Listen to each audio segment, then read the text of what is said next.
step in this series between those two? For me, it's Anthony Edwards. I'm not taking anything away from Shea Gilgeous. Him and Julius Randle, the only guys in this postseason averaging better than 25 or better than 50% shooting from the field. I know what he brings to the table.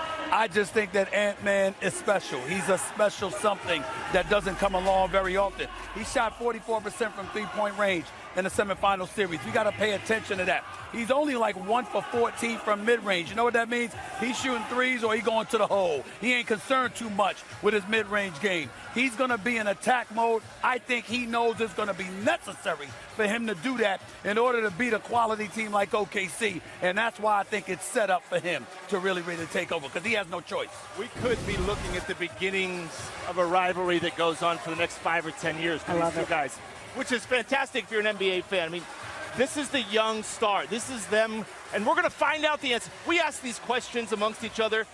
In the next 5, 6, 7 games, whatever it takes, we're going to have an answer to that question. We're going to have an answer to who asserted themselves. SGA, to me, has been a little more consistent. As great as Anthony Edwards is, he comes and goes a little bit in the course of the game. He's either great or you're going, bad turnover. Where is he? He's got to assert himself. SGA is just a little more consistent, but that doesn't mean Anthony Edwards can't take over the whole series. So what version of Anthony Edwards, Perk, needs to show up for the Timberwolves here? Oh, Anthony Edwards don't need to show up. Ant-Man needs to show up.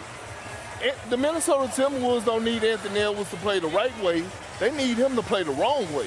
They need him to be aggressive. See, here's the thing. After they won game 5, eliminated Golden State, he said he wasn't satisfied. He's been here before. Well, guess who's in your way?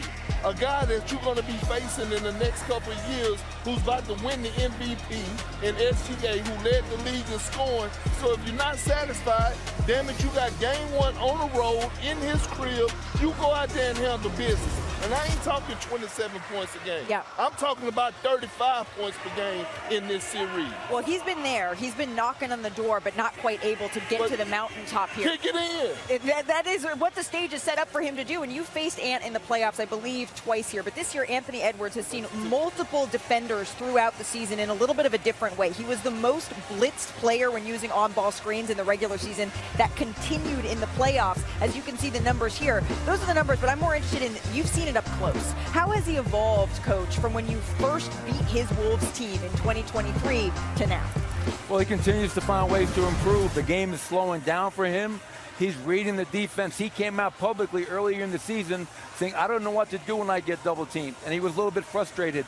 As the season's gone along, he's gotten more comfortable. And I think the most important thing, Malik, is he's trusting his teammates. Now, as we go to this clip, you're going to see an example from earlier in the year when they played the Houston Rockets, and he gets double teamed.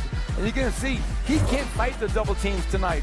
He's done his job. He's put 2 defenders on the ball. He's got to get off that ball early, make an on-time, on-target pass. He tries to dribble through it. He forces a turnover. Now, this is from the first round against the Lakers.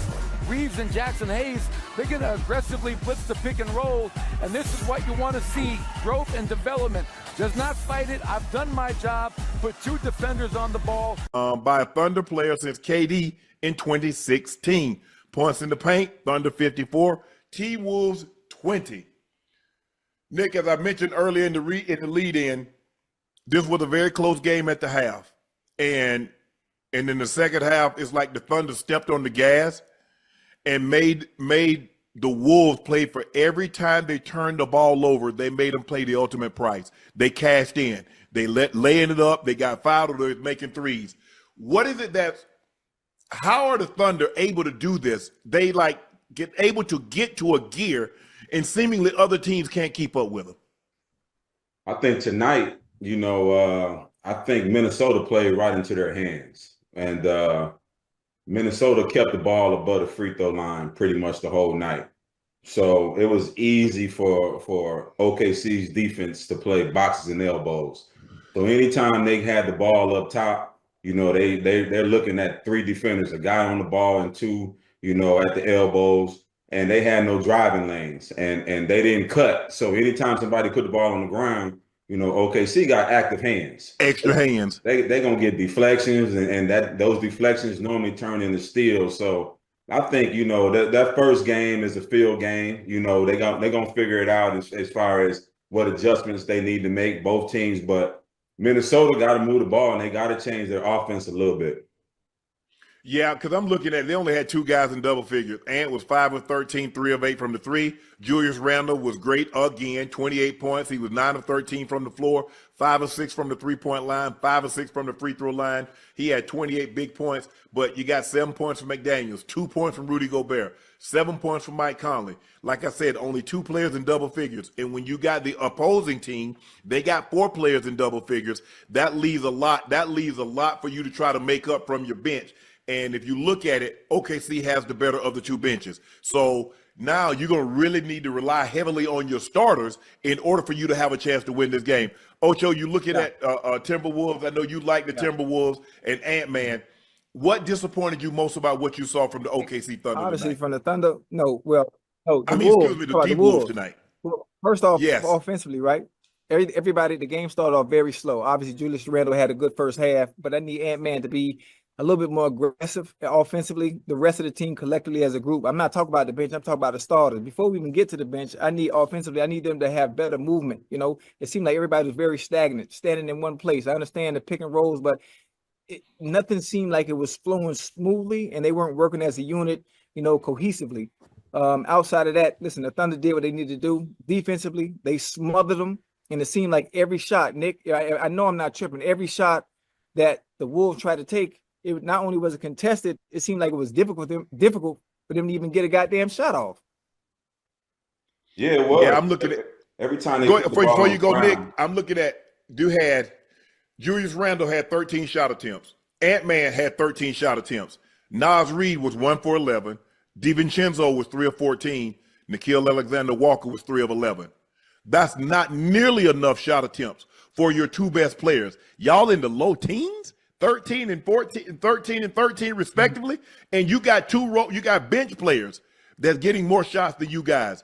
They're definitely going to have to change the game plan and do something differently. Like you said, Julius Randle played really, really well tonight, but Ant-Man, they're gonna need 2 or 3 guys to come along with Julius Randle if Randle's going to continue to play this well. And I don't see any reason why he's not, because they don't have anybody on the opposing team that can take it. He's too big of a body. He's too strong. He's too powerful. He's hitting his 3-point, and when he put 3-point shot, and when he puts the ball on the floor, who can stop him?